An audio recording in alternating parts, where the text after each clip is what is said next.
Pada musim gugur di tahun 2010 mungkin telah menjadi salah satu musim yang sibuk bagi para penambang di Welo Mine, Ethiopia. Hari itu salah satu penambang Yahudi terluka sangat parah di kakinya karena kecelakaan kerja. Semua penambang tiba-tiba menjadi sibuk mengurusnya. Namun dua penambang lain justru masuk ke dalam tambang. Mereka mengambil opal hitam langka dan menjualnya diam-diam. 2 tahun setelah kejadian, di tanggal 5 Maret di tahun 2012, Howard Ratner, yaitu seorang pemilik toko perhiasan di Diamond District, New York City, sedang terlilit utang karena kecanduan berjudi. Dia berjuang keras untuk melunasinya, termasuk utang $100.000 kepada saudara iparnya Arno yang menjadi rentenir. Tidak mudah untuk melunasi semua itu, apalagi Howard masih saja terus berjudi, menghabiskan banyak uangnya untuk bertaruh. Bisnis Howard sendiri berjalan kurang baik. Namun rekan bisnisnya, pria bernama Demani, berusaha membantunya. Dia sering membawa pelanggan-pelanggan baru ke KMH. Dia juga kemudian membawa bintang bola basket Kevin Garnett ke toko Howard. Bertepatan dengan itu, opal hitam langka hasil selundupan baru saja tiba di toko. Dia membuka paketnya yang tersembunyi dalam perut ikan dan menunjukkan itu kepada Kevin yang langsung sangat mengaguminya. Dia menjadi terobsesi dengan batu tersebut dan ingin membelinya dari Howard. Namun Howard menolak. Dia bilang ingin menyimpannya untuk acara lelang. Kevin pun kemudian bersikeras ingin meminjamnya dari Howard untuk pertandingan basketnya nanti malam. Howard sepakat tapi meminta cincin kejuaraan NBA di tahun 2008 milik Kevin sebagai jaminannya.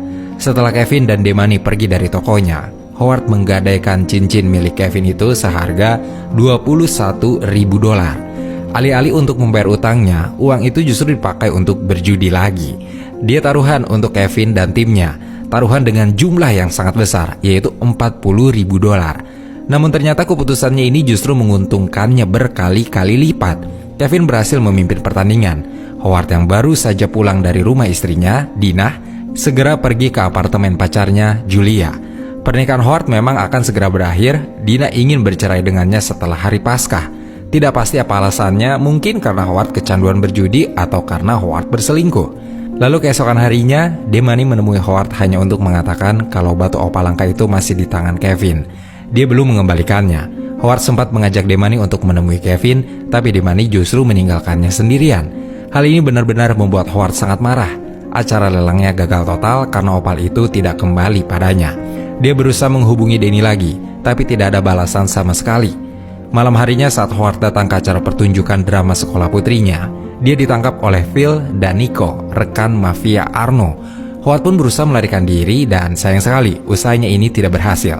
Phil dan Nico berhasil menangkapnya dan dalam perjalanan menggunakan van, Arno mengatakan bahwa taruhan kemenangan yang seharusnya membuat Howard mendapat $600.000 itu telah dihentikan oleh Arno karena uang yang dipakai bertaruh seharusnya dipakai untuk melunasi utangnya. Howard sangat marah karena tindakan Arno yang menurutnya sangat bodoh itu. Arno tidak peduli mengenai apa yang dia lewatkan, dia hanya ingin utangnya segera dilunasi. Setelah mengancamnya, Arno mengembalikan Howard lagi ke parkiran sekolah. Dia ditelanjangi lalu dikunci di bagasi mobilnya sendiri. Kejadian ini memaksanya memanggil Dina untuk membantunya keluar. Untungnya Howard membawa baju ganti di dalam mobilnya, meski bukan baju yang layak untuk dipakai ke acara sekolah, tapi dia tidak punya pilihan. Acara pertunjukan drama putrinya tetap dihadiri oleh Howard, dan setelah acara tersebut, dia kembali ke rumahnya. Sekarang dia punya waktu sampai minggu berikutnya untuk mengembalikan uang Arno jika ingin selamat. Howard mencoba menghubungi Demani lagi memakai ponsel Dina. Teleponnya dijawab. Dia mendesak Demani untuk segera mengembalikan batunya agar bisa dilelang. Setelah telepon itu, Howard sepakat bertemu dengan Demani di acara The Weekend di salah satu klub malam.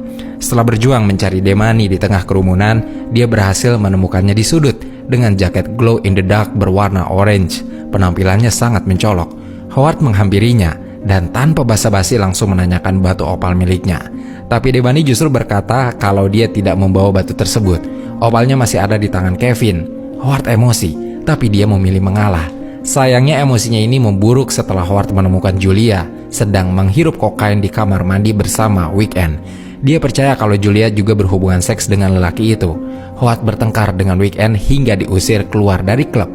Merasa dikhianati, Howard menghindari Julia dan menuntut agar pacarnya itu pindah dari apartemennya. Howard tidak pulang kemanapun malam itu.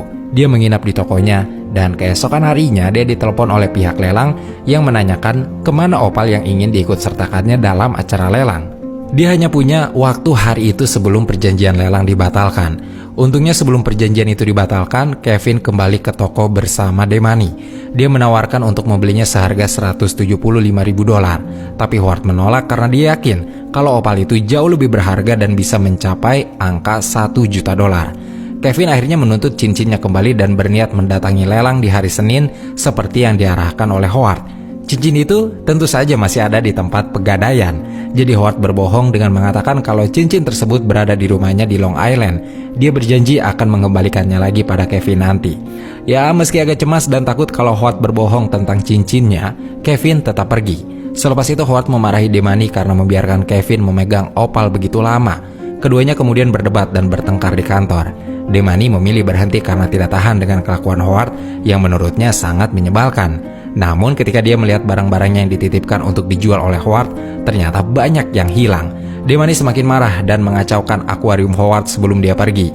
Setelah menyerahkan opal ke gedung pelelangan untuk dinilai, dia pun pergi ke acara makan malam pasca bersama keluarga besar istrinya yang berjalan sangat canggung, apalagi ada Arno di sana. Howard pun berusaha bertindak biasa. Dia juga sebenarnya sempat berbicara dengan Howard, memohon agar diberi kelonggaran waktu. Namun Arno mengabaikannya. Selama berada dalam acara keluarga, terlihat sekali kalau Howard diterima dengan baik di keluarga istrinya.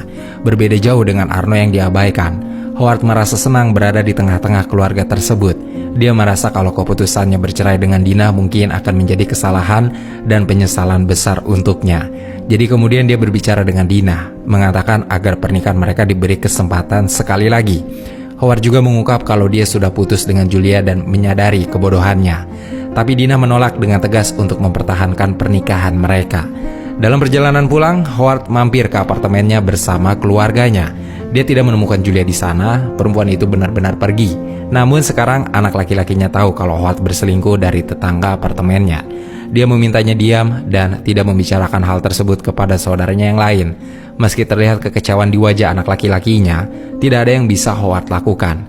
Lalu keesokan harinya, tepat sebelum pelelangan dimulai, Howard melihat buku katalog lelang hari itu dan menemukan bahwa opalnya telah dinilai dengan harga yang jauh dari perkiraan awalnya, bahkan tidak mencapai $1 juta sama sekali. Untungnya, ayah mertua Howard datang ke acara pelelangan tersebut. Dia memohon bantuan untuk menawar dan menaikkan harganya, tetapi tindakannya ini justru jadi bumerang bagi Howard. Dia lagi-lagi mengacau dengan sangat fatal. Kevin menolak untuk membayar permata dengan harga yang jauh lebih tinggi dari $180.000. Jadi akhir dari pelelangan itu membuat Guy, yaitu ayah mertua Howard, mesti membayar sebanyak $190.000. Guy marah besar. Dia memberikan Howard opal tersebut dan menuntut uangnya dikembalikan segera. Setelah ayah mertuanya pergi, Arno, Phil, dan Nico yang sudah menunggu di luar gedung lelang menunggu untuk menghajarnya, membuat Howard babak belur. Dia pun kembali ke toko dengan kondisi berdarah dan lebam di wajahnya. Dia menangis, menolak untuk bertemu dengan siapapun. Namun Julia ada di sana. Dia mencoba menghibur Howard yang merasa kalau hidupnya sudah benar-benar kacau sekarang. Dari sini kemudian keduanya berdamai. Tidak lama kemudian Howard dihubungi kembali oleh asisten Kevin. Dia mengatakan kalau Kevin masih sangat tertarik untuk membeli opal darinya dan akan membayar secara tunai dengan jumlah $175.000.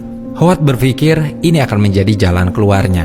Dia pun menghubungi Arno dan berkata kalau dia akan segera membayar utangnya karena Kevin mau membayar opal tersebut.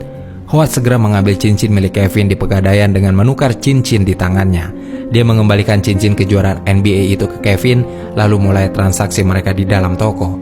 Meski awalnya Kevin agak marah karena merasa Howard mempermainkannya, dia tetap membayar untuk opal sejumlah $165.000. Demani telah memotong bagiannya sebelum uang itu diserahkan kepada Howard. Sebelum Kevin pergi dari toko, Arno sudah datang bersama Phil dan Nico. Mereka ingin menagih uangnya, tapi Howard justru lagi-lagi bertindak gila dengan mengatakan pada Kevin kalau dia akan menggunakan semua uangnya bertaruh atas kemenangan Kevin dalam pertandingan berikutnya. Kevin mengatakan kalau Howard benar-benar gila, tapi Howard tidak peduli. Dia meminta Julia untuk menempatkan taruhannya di kasino. Tas yang penuh dengan uang di dalamnya itu diserahkan kepada Julia lewat jendela sebelah. Tanpa disadari oleh Arno, Phil maupun Nico, uang bayaran utang mereka dibawa kabur oleh Julia. Ketika ketiganya masuk ke kantor Howard setelah Arno pergi, Howard mengatakan kalau uangnya sedang dalam perjalanan menuju kasino. Dia akan membayar setelah memenangkan taruhan dan Howard sangat yakin dengan kemenangannya kali ini. Phil tidak peduli. Dia mengancam akan membunuh Howard kalau uang itu tidak segera dikembalikan. Arno sebenarnya tidak mau bertindak sekeras itu pada Howard. Wajahnya juga ikut cemas melihat Howard diperlakukan dengan keras oleh Phil dan Nico. Saat itu, Julia sudah pergi dengan helikopter menuju kasino Monhegan Sun. Phil meminta Howard untuk menelpon Julia dan menghentikannya untuk memasang taruhan.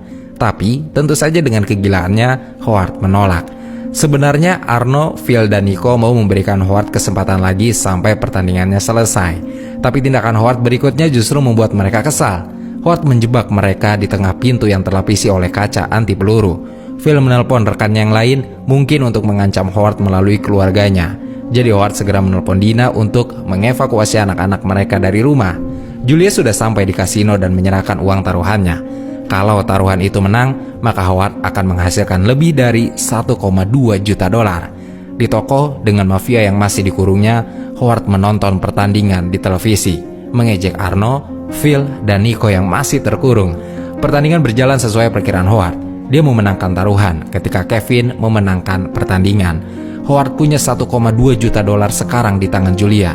Dia merasa sangat gembira hingga akhirnya membebaskan Arno, Phil, dan Nico dari jebakan. Namun Phil yang marah justru menembaknya tepat di bagian wajah, membunuhnya seketika. Arno yang berusaha kabur karena ketakutan dibunuh juga akhirnya oleh Phil. Setelah itu, Phil dan Nico merampok toko Howard, meninggalkan hanya 2 mayat di sana. Julia berhasil meninggalkan kasino dengan kemenangan yang dibuat oleh Howard. Di saat semua orang bergembira, Howard justru harus kehilangan nyawanya dan tidak merasakan apa yang dia pertaruhkan selama ini. Belum ada yang tahu kalau Howard sudah tewas. Dina bahkan masih mengkhawatirkan kondisi Howard yang tidak bisa dihubungi saat itu. Dia berpikir untuk menelpon polisi untuk mengecek kondisi lelaki yang masih berstatus menjadi suaminya itu.